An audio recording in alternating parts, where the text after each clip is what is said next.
you afraid of sharks? Well, have you ever actually met one?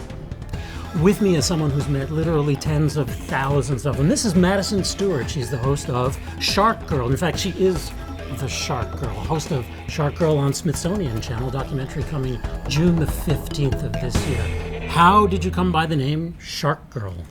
It was my nickname at school when I was a kid because everyone knew that I loved sharks, and when I got a little older in my hometown in Australia, someone used it as a joke and called me Shark Girl, and then the next day it was in the newspaper as Shark Girl, and it just took off from there, and that's how people know me now. Now, you loved sharks because you had intimate contact with them, or was this a theoretical thing in your childhood? I've just always been drawn to sharks. I can't really explain it. I never remember a time where I wasn't fascinated with them, and then I grew up with them. Yeah, I had more contact with them than any other animal. Yeah. Do you remember your first shark encounter, or was that so far back in your childhood that it's always been part of your life? No, I'll always remember it.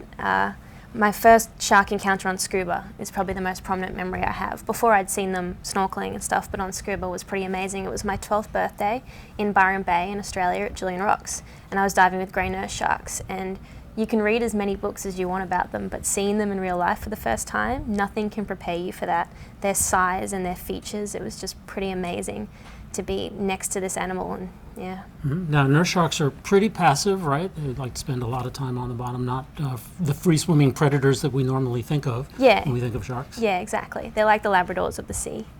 What other myths do you think most people have about sharks? So many. I think people think that if there's a shark in the water in the day and it sees a human, it's going to turn around and attack a human straight away. That's not it at all. Like, most of the sharks I see underwater, if they come across divers, they'll freak out and run away. So it's actually a matter of us drawing sharks closer. There's also this thing about sharks being attracted to human blood, but I've cut my hand on coral in the past on scuba dives on shark feeds, and they've had no reaction to that. So really, we've based our knowledge of sharks on things like Jaws, and there's so many myths about their behavior and their personality, which just aren't true. Sharks aren't harmless, and never say that, but when you know enough about each particular species, then you can kind of figure out what you're doing in the water, and they each have separate tells. Like great whites and tiger sharks are different in the way they behave and the way they let you know they want you out of their territory and things like that. Is it related at all to size? Will a predator attack something that's about its size?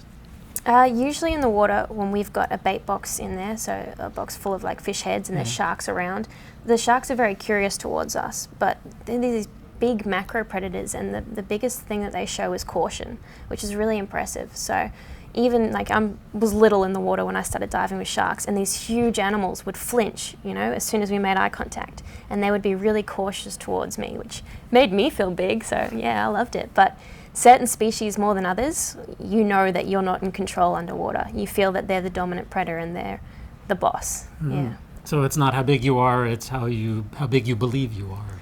Yeah, underwater, you're judged purely on the senses that sharks can pick up. So if you're calm, they know that. If you're having a bad day, they know that. They pick up your energy, and all their senses are made to hunt things that are weak or scared. So if you don't have that underwater, you're pretty safe, and it's a really nice, calm environment most of the time. There are rules when you're feeding sharks of not waving your hands around because it looks like bait.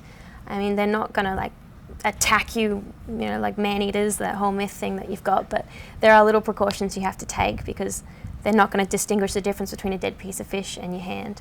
So yeah, little things like that. We don't really worry too much about it. So when I'm underwater with sharks, the only things I'm thinking of are checking my air and making sure all my equipment's working, because I've had more dive equipment incidents than I have shark incidents. You're an Aussie.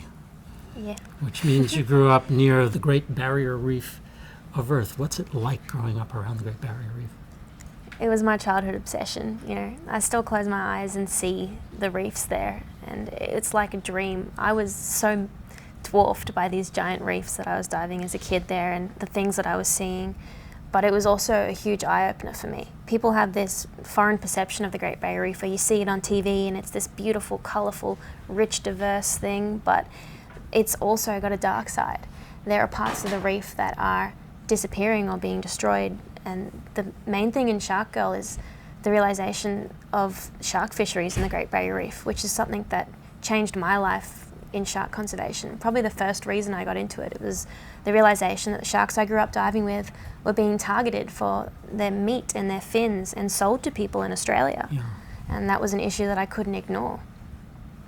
Give me some statistics. How many sharks of what species are being decimated? What's near the brink of extinction, if anybody? So there's 600 tons of shark a year taken from the Great Barrier Reef, and 80% of that is from within the Marine Park and World Heritage Area. So it's poaching.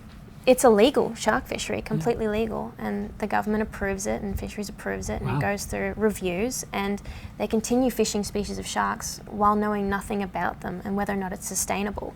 It's the kind of fishery that you would never see happen to any other animal, because it's just so, they're fishing blind and there's not enough science behind it. But it's happening to sharks because there's no social pressure for people wanting to protect sharks. So it's one of those things where I talk to people and say, did you know that this is happening? They go, no way, they have no idea. They're watching this beautiful Great Barrier Reef documentary on the television, and then the next day they go to the supermarket and they can buy shark from the Great Barrier Reef. Anything cute, funny, dangerous happened to you during the filming of Shark Girl, the documentary? I'd say the most dramatic scenes of Shark Girl, the documentary, are the ones on land where I was trying to teach people about sharks. I mean, there's some great things that happened in there that involved, you know, being sneaky and doing things in public and targeting people that target sharks. And that's a really difficult thing to do in the world of conservation. People don't like being singled out, and some people really don't like you trying to tell them that sharks aren't as bad as they think. You know, fighting that fear people have of sharks, I think, is one of the most interesting / dangerous things I've done. The underwater stuff in Shark Girl went very smoothly. It was really fun to have someone down there documenting the stuff that I just did regularly. Yeah. And what does the future hold, both for sharks in general and for Madison Stewart? For sharks in general, things are looking better. People are starting to learn and realize, and it's quite phenomenal, the change I've seen in my short lifetime. All I'm fighting for is a future that I know will have sharks in it, and that's something I'm not sure whether or not that's going to happen now. So whatever comes next for me will depend on what's happening to sharks and what I can do to help. I'm going to continue making my films, and getting footage out there like what you'll see in Shark Girl is really important to me, and it's just spiraled since I started, and now to be working with, you know, large groups and getting the message out, it's incredible. This is what I aim to do, and hopefully it changes some people's minds about sharks. You know, if I can change one person every single day for the rest of my life, then my job's done. You seem to have found your calling very early in life, and you know what you're going to do for the rest of yours. Yeah, I definitely didn't choose this lifestyle. I'd like to just be on an island somewhere diving with sharks, but that's not the way it goes, unfortunately. Yeah. Not when you're Shark Girl. Yeah. I'm stuck with that title now, aren't I? Mm-hmm. Yeah. The name of the show is Shark Girl. This is Shark Girl, Madison Stewart. Check it out on Smithsonian Channel. June 15th, 2014 is the premiere.